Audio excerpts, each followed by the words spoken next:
Hello, welcome to the online edition of CMIS422 Information Security as we begin our last chapter in the textbook on Chapter 12, Maintenance and Monitoring, Management, Maintenance and Monitoring, the 3 M's, I suppose. But first, I'll send out an apology to the 468 crew because that video once again got tagged by YouTube for copyright infringement. I'm fixing that even as we speak. It just takes a long time for it to process with YouTube.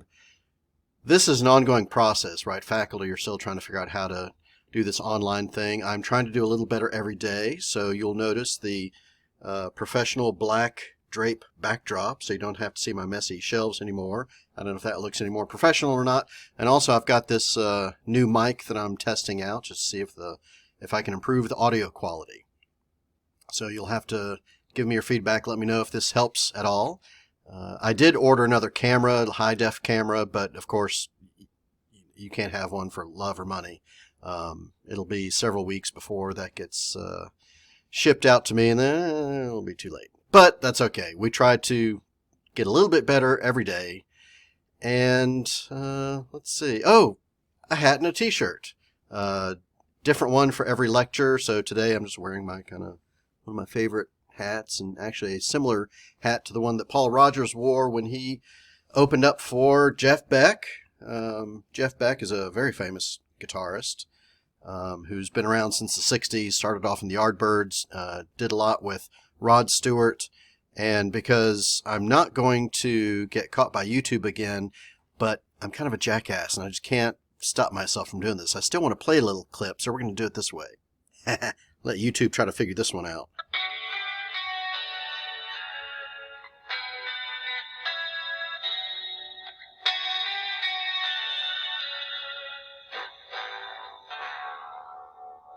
Okay, just I didn't want to test it too much, but just a little snippet of Jeff Beck. He's famous. If you're a guitar player, he's famous for kind of innovating with the whammy bar. He can play an entire song just with the whammy bar alone, which is pretty cool.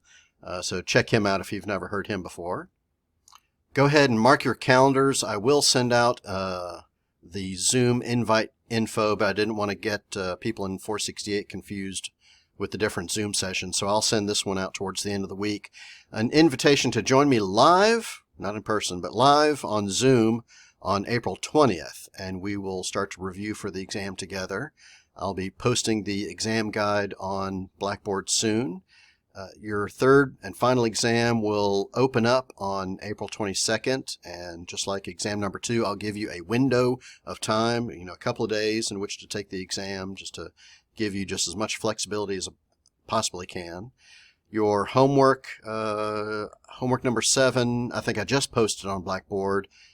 Again, just kind of taking it a little easier on you this go around instead of having you do an actual vulnerability assessment. Although if you wanted to play around with this, I would download a copy of OpenVAS, OpenVAS, if you want to play around with this on your own time. But TestOut has a good lab sim on doing a vulnerability assessment, so that's all I'm doing for homework number 7. Do keep up with the textbook reading. I can't cover it all in these video lectures, but there's a lot of good info in the textbook. Absolutely keep up with TestOut because the end is near. And keep up with Microsoft Teams. I would still really like to see some news articles in Microsoft Teams. I guess you're telling me that nothing of any value is happening in security news at all these days, which I know is a lie. That's a lie. So fix it. Get on Teams and post some more info. And those of you that have posted a couple of things, I doff of the cap. Thank you. I know a lot of people are binging Netflix. I'm actually doing a lot more reading these days during the quarantine. Just thought I'd share one of the books I've been plowing through is Kevin Mitnick's autobiography, Ghost in the Wires, which is very cool. We've talked a lot about his tips and techniques in this course. He just gives example after example of how he hacked into these phone systems in the 80s, not through any kind of advanced technology, but through calling people and pretending to be somebody in a position of authority, just acting. It's just acting. If somebody were to call you up and say they're having trouble getting you registered for your classes in the fall. You'd probably panic, and if they say they're in the registrar's office, do you know everybody in the registrar's office? Are you really going to check and validate that they are who they say they are? And they start asking you to confirm information about yourself. This is how social engineering works, and it does work. If you have some time and want to pick up this book, I do recommend it. Chapter 12, Part 1. I'll do the rest of this in the middle of the week, but this is just Part 1 of your intro to Chapter 12. Just because this is the last chapter doesn't mean we're done for the semester. We still have some other things to talk about even after we wrap up Chapter 12, so the best is yet to come. In Chapter 12, the learning objectives officially are ongoing maintenance initiatives, security management models, which is a recurring theme in this course, monitoring activities, planning, risk assessment, vulnerability assessment, hence homework number 7, and remediation and how that all plays a role in security maintenance. And of course, you can read Kevin Mitnick's book to figure out how easy it is to get around people's security management protocols. And then we'll wrap up with digital forensics next time. I think there's an easier way to give you an overview of what this chapter is about. This is just the way I have to think about this chapter because it's broken down in a funny way. I think of it as being 3 different sections in this chapter. The first is just giving you 13 different areas according to NIST for security management. These are all security management issues that require ongoing monitoring. So 13 things, and we're just going to step through those together slowly today. And in the next video, we'll get into the 5 areas of security maintenance that form a maintenance model. And then number 3 is just a little bit on digital forensics, which is a pretty big topic, but we're going to tread lightly there. So today is the 13. I know that's going to be hard to memorize, but I need you just to recognize these 13 areas for the exam. Yeah, and we're going to talk about SDLC again. I don't want you to think that based on the previous chapter on SDLC that that's the end of the story. That's the beginning of it. That's how you bake in security into any new initiative. But there are plenty of things aside from projects that IT is responsible for and that IT security is responsible for monitoring. Organizational changes that can occur during the SEC SDLC process. What I mean there is in the middle of a project, your business might change. You might acquire a new company. You might merge with another company. You might get bought out. Your business plan falls apart. If you're in an industry that is negatively impacted by coronavirus, obviously stuff happens. Things don't go according to plan. And your security response plan has to kind of pivot to take into consideration all the things that may change. It would obviously be impossible to predict every bad thing that might happen in the world, every control that can fail. There'd be too many to list, and nobody's incident response plan that I know of addressed pandemic response in any way, shape, or form. However, there are some disaster recovery plans that can be slightly modified to address how a company is going to respond to the coronavirus pandemic. I would put it to you that this is impossible if you don't use some kind of framework to make sure you don't miss something. Again, I'm just repeating myself now because we're getting close to the end of the semester. You should get tired of hearing, how do we get good security? We use a security framework. So before we get into the 13 areas of maintenance, I do want to bring up one tip. I don't know where to insert this in the course, but it's just something I ran across. I should probably talk about this or maybe I did talk about it in the physical security chapter, how you get past a door that has a motion sensor on the inside by using a vape pen to blow vape through the hole in the door, and it sets off just enough motion on the other side of the door to activate it. That's a clever one. Has nothing to do with maintenance, but just an example of how easy it is to get past a lot of security controls. Okay, now let's get into the 13 areas. And again, this is all in the NIST document that you can get off their website. So the textbook is just stepping you through this document. We could read through the document together, or just kind of show you a couple of slides that are a little easier to follow than reading the actual NIST documentation.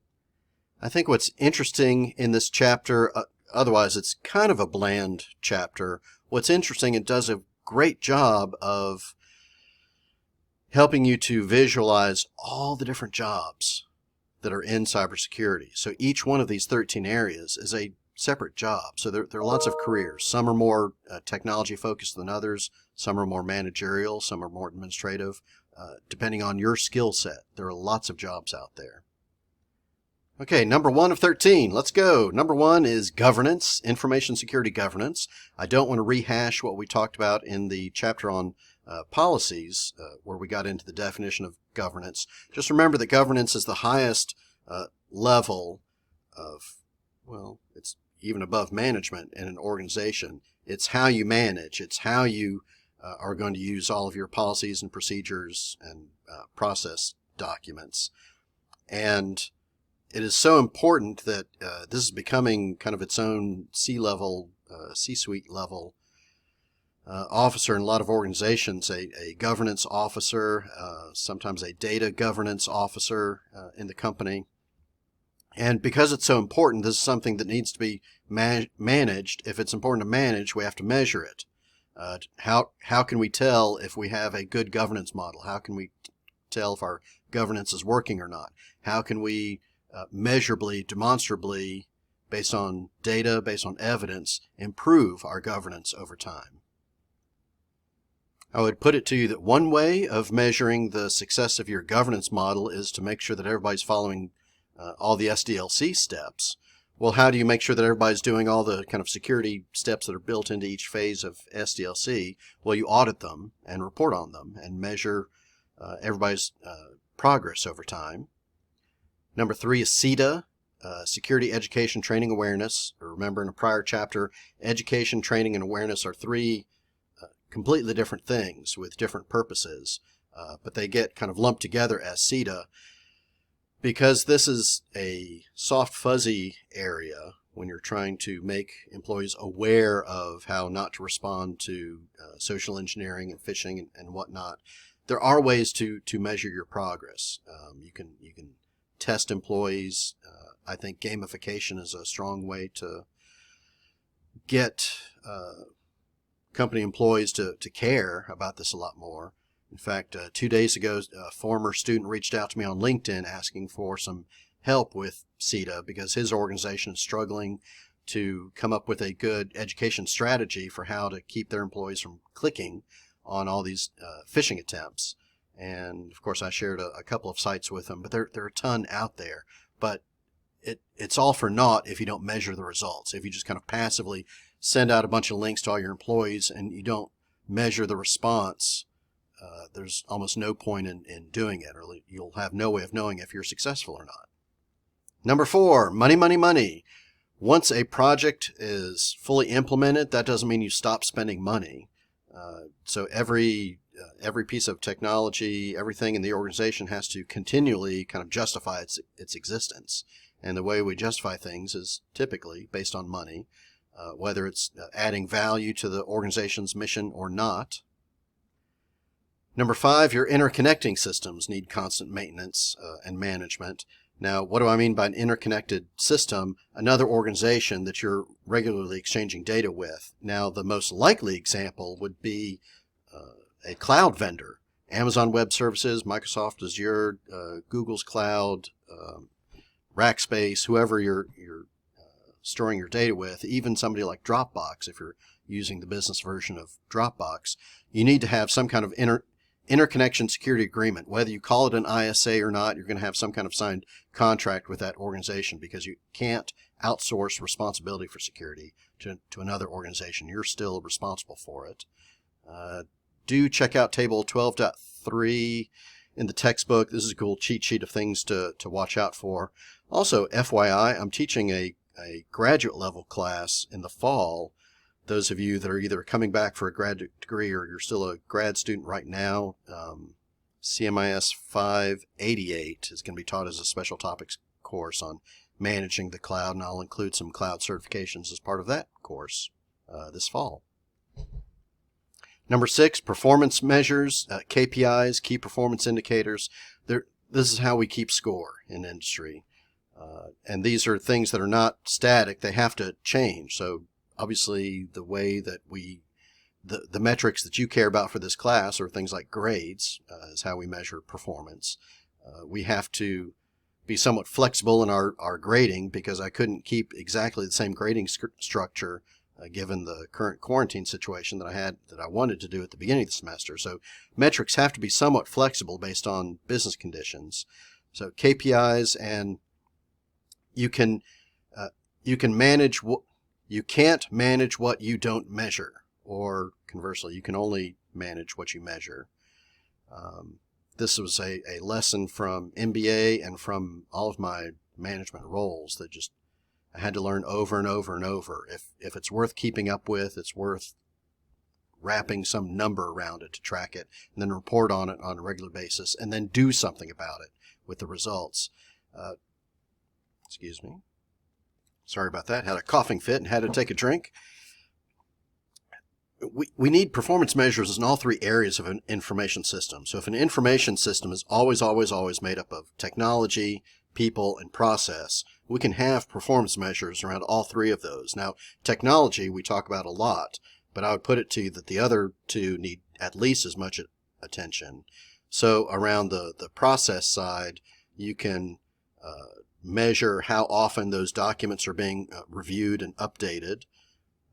In terms of the people side, you can measure how many new employees are trained, how many old employees are trained, how frequently they need to be trained, and do they have to pass some kind of test, certification, class, something online to validate that they know what they say they know. Number 7, security planning. A lot of these are kind of interconnected, but as we step through all 13 areas, please remember these are kind of 13 completely different jobs in information security. So planning, especially if you're good at business writing, this is money right here, being on the security planning team or a security architecture team. If you're comfortable with all these terms around enterprise information security policies, issue specific and system specific security policies, good on you, because that's a much more valuable skill than knowing how to configure a firewall and just understanding just the technology, but understanding the technology and how the business needs and how those two link up. That's what security planning is all about. Remember what CP stands for, continuity planning, sometimes contingency planning. Number 8, CP, which I think the textbook and NIST try to use contingency planning as the overall category, and so your formula would be contingency planning equals doing a business impact assessment or analysis, plus having a disaster recovery plan in place, plus having a business continuity plan in place.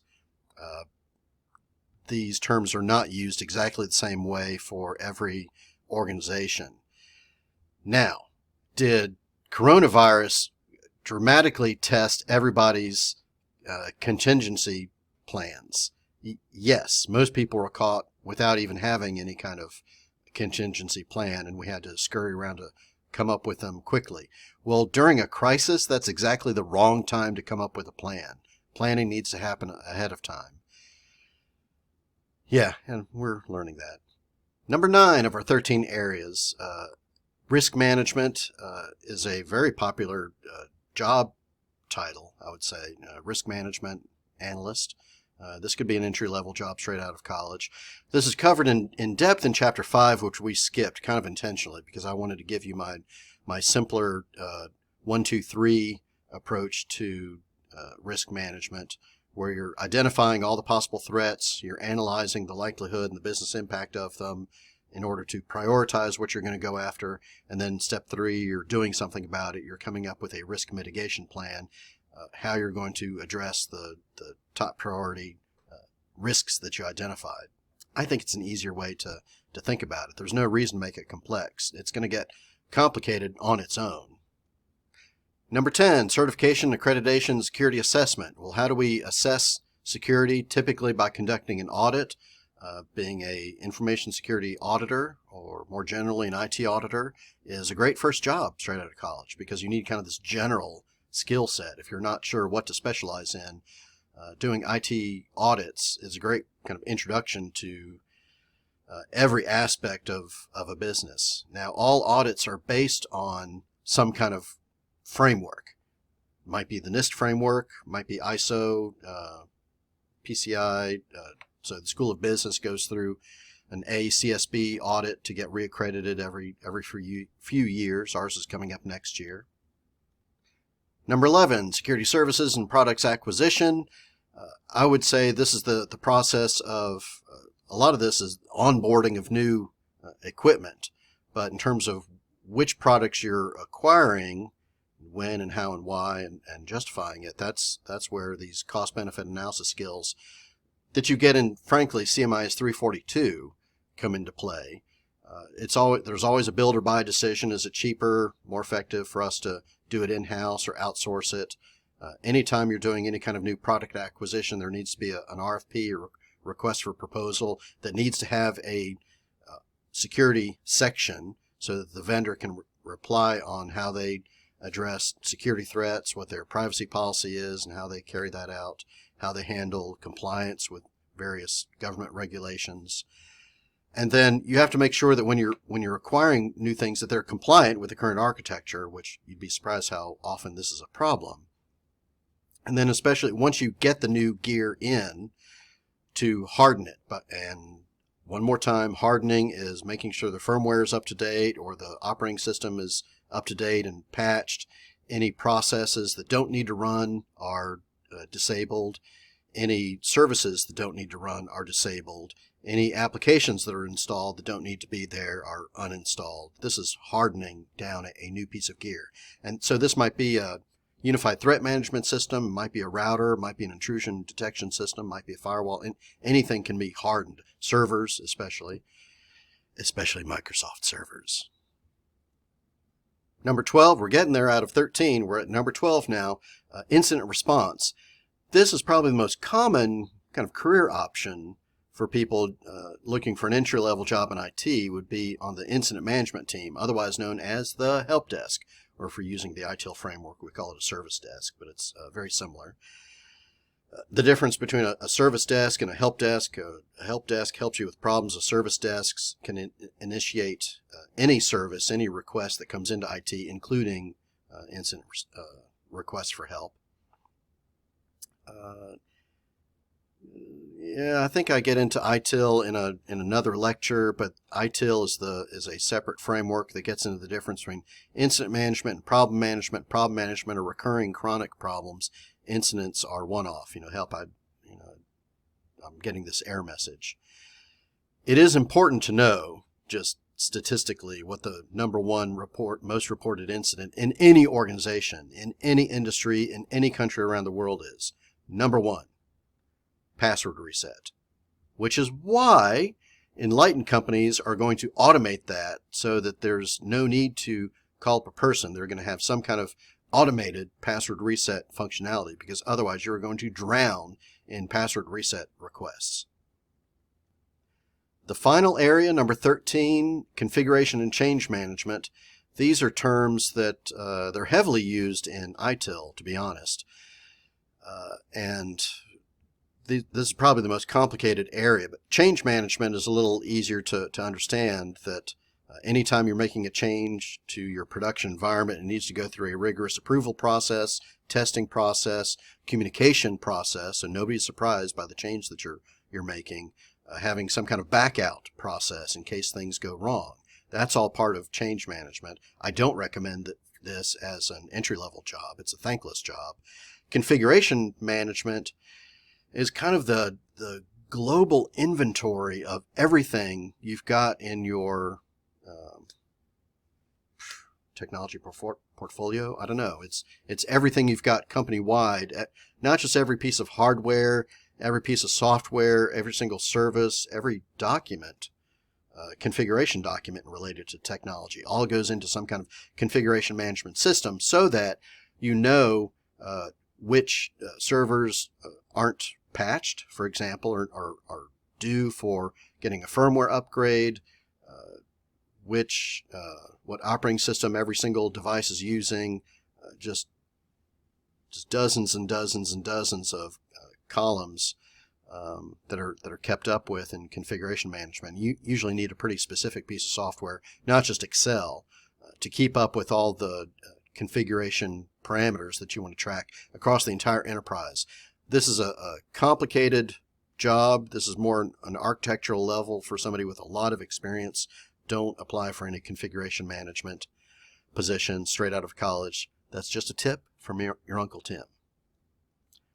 So those are the big 13. These are the NIST 13 areas of security management that require ongoing maintenance. Now, everything we just went through, you can see in the NIST document. So we talked about governance, SDLC, CETA, money, and we just stepped through it. So if you want more detail, the detail's out there, but this is just a quick overview of the 13 areas. Before we leave this topic, typically I like to lead a group discussion in class on this. We can't do that this time, but I would like you to go through the following thought exercise. That if you buy into the idea that there are 13 areas that we need to keep up with, and you buy into the fact that there are some different skill sets in all 13 areas. So typically we're not going to have just one great big security team. We're going to specialize teams to go after different areas. Now, having 13 teams in your security department is probably excessive. So my question for you is, if you were in management, how would you group together these different functions, these different specialized functional areas together? Which ones make sense to put together? Some of them are obvious, some of them are less obvious. Some of the more strategic ones can probably be grouped together. Some of the more tactical ones can be probably grouped together. When we do this in class, we usually come up with four to five different teams. Again, these are all different jobs that can be had in cybersecurity. So these are all kind of keywords you can be searching for in that job hunt. And we're going to get a lot more into job hunting in our final session this semester. But next time I'll wrap up this chapter. And until then, stay healthy.